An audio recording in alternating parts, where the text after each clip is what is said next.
After saving a lion cub, a woman is surrounded by the pride, and their reaction is breathtaking. The sweltering African sun beat down mercilessly as Sarah Linfield wiped beads of sweat from her forehead. 6 months into her wildlife conservation research in Kenya's Masai Mara National Reserve, the 32-year-old zoologist from Colorado had witnessed countless wonders of nature.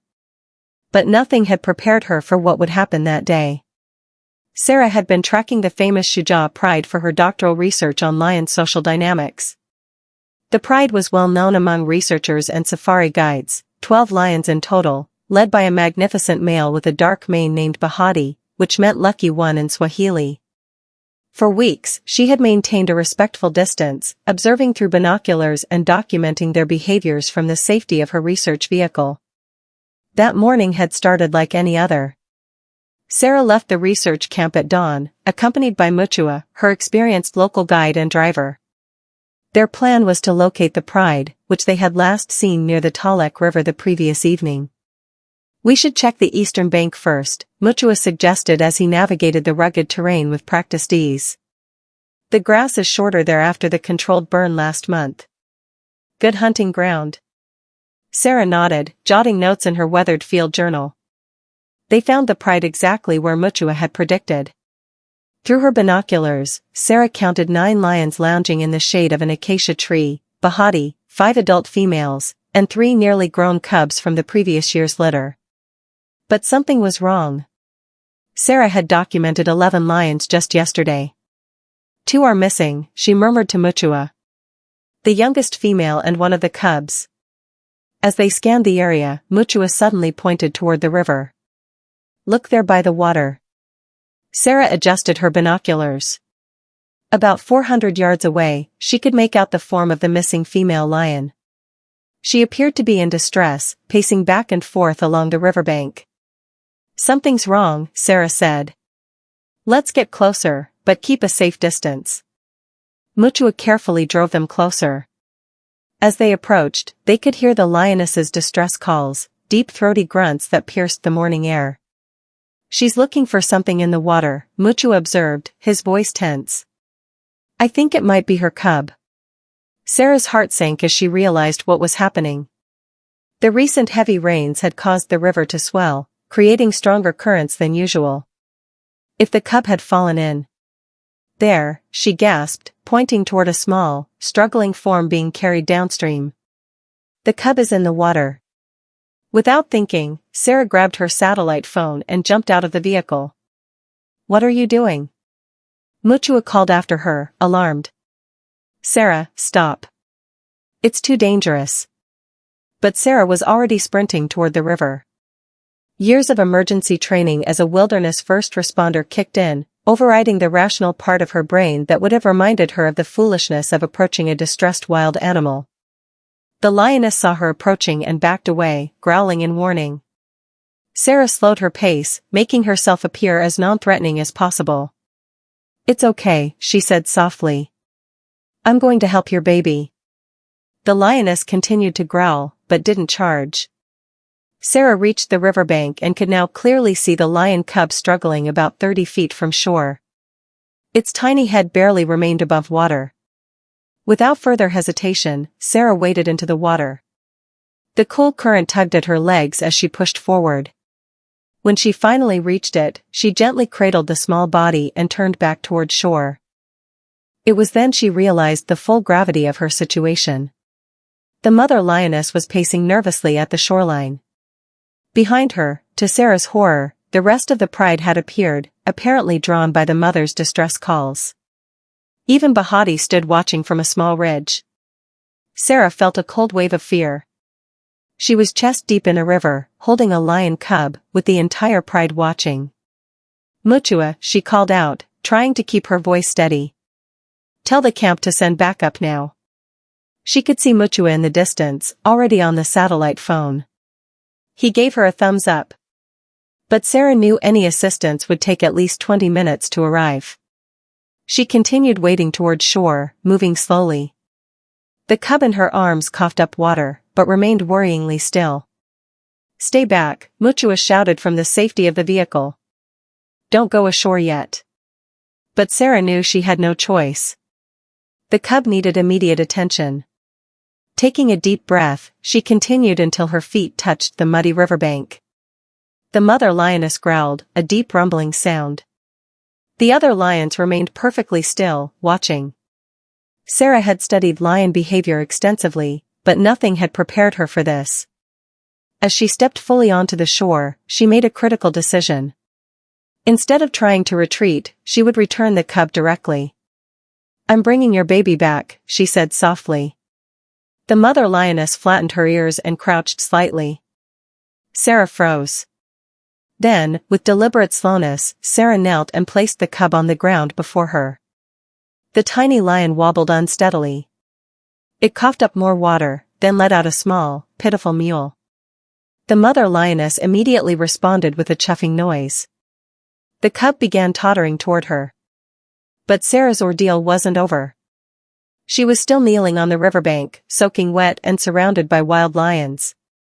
Bahati began walking toward her with deliberate steps.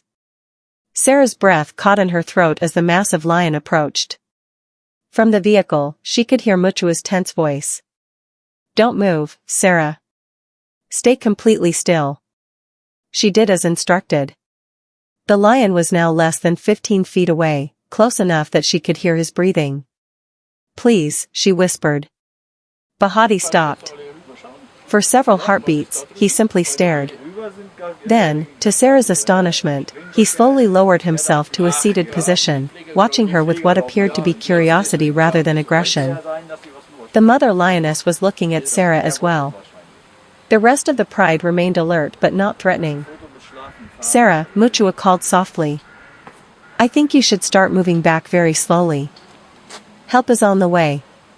Sarah knew he was right. With deliberate slowness, she shifted her weight to rise. At that exact moment, the rescued cub wobbled away from its mother and took several unsteady steps towards Sarah. "No, no," Sarah breathed, freezing in place again. But the mother made no move to retrieve her cub or to challenge Sarah. Instead, she watched with what Sarah could only describe as tolerant attention. The cub came within a few feet of Sarah, looking up with innocent curiosity. Then, Sarah heard the distant rumble of approaching vehicles. The backup Mutua had called for. The sound caused all the lions to look up, momentarily distracted. Sarah seized the opportunity to slowly, carefully rise to her feet. As she did, something remarkable happened. Bahati, still seated, let out a low, soft vocalization, a gentle chuffing sound similar to what the mother had used with her cub. It was a non-threatening sound, typically used in friendly social interactions. The mother lioness approached and gently picked up her cub, carrying it back toward the pride.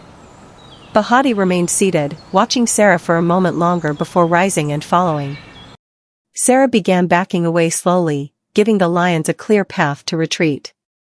By the time the backup vehicles arrived, the lions were already disappearing into the tall grass several hundred yards away.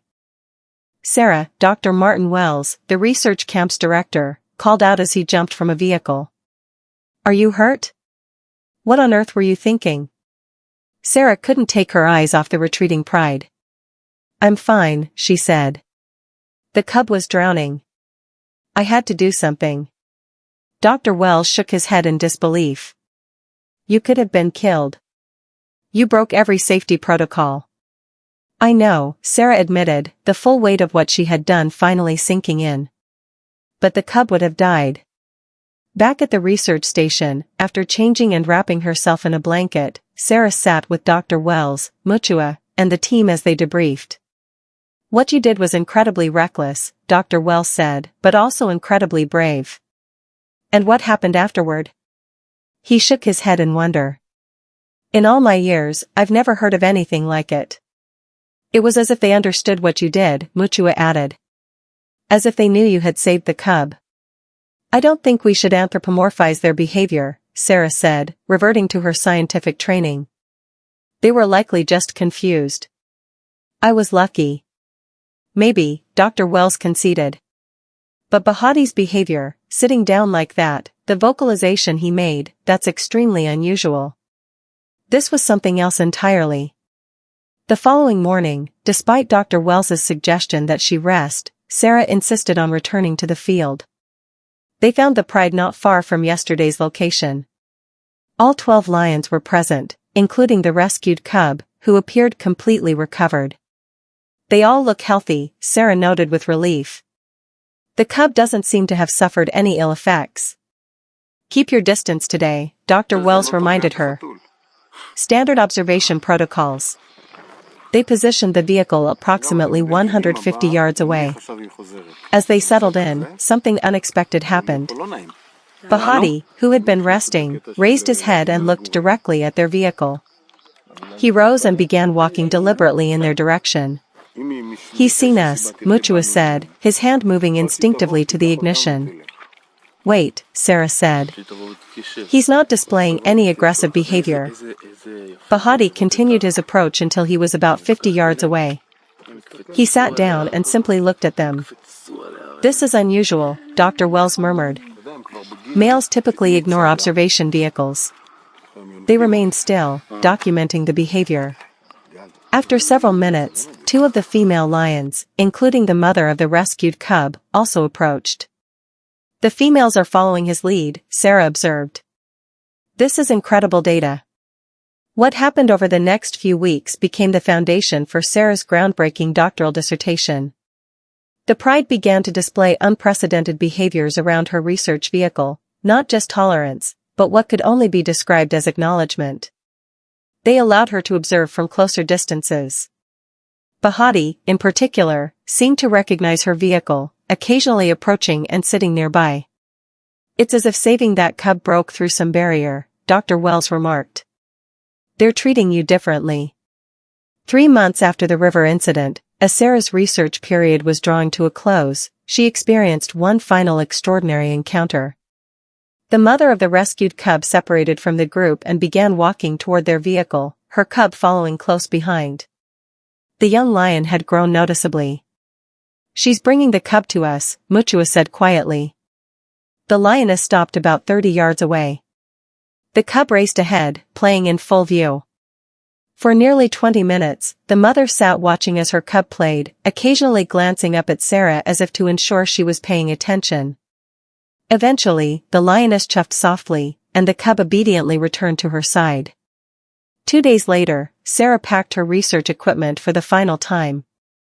I'll miss them, she admitted to Mutua. They are part of you now, Mutua replied. And perhaps you are part of them as well.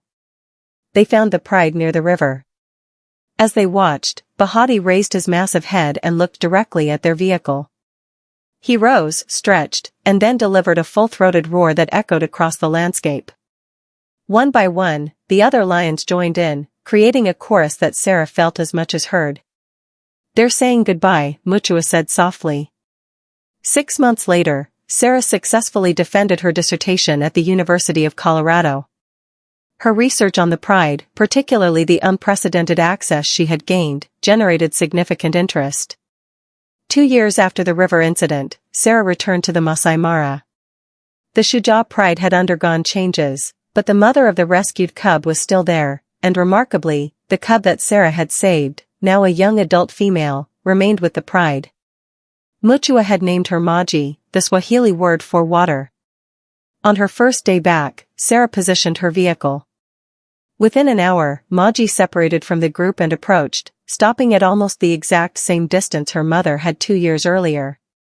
The young lioness sat, regarding Sarah with calm, golden eyes. Welcome back, Mutua said softly. But Sarah knew he wasn't speaking to her. This remarkable story became the cornerstone of Sarah's career.